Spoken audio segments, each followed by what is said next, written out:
I'd like to greet my brothers and sisters from Angeles City. I know that we have a tentative schedule for a rally in your city, and you have accepted, at least some of you, if not all, accepted the idea of having it there and listening to people. Actually, itong rally na ito, wala naman itong it's not out to destabilize government.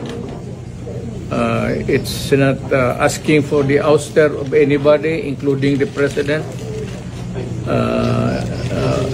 It's not about some personalities also in government. Wala.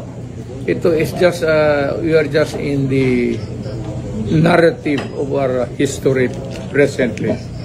Parang part ito ng buhay natin at bukas para sa ating mga anak.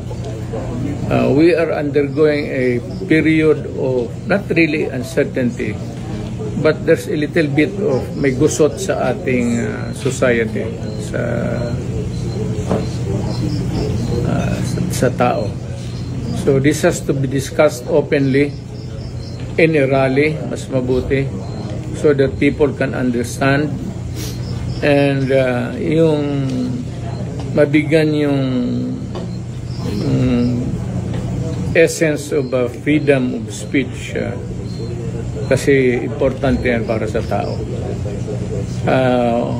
Nothing to worry about. Kayong mga opposition, government, military, do not worry. We are not there to oust government. We are there to talk about government and preserving it for the people of the Republic of the Philippines.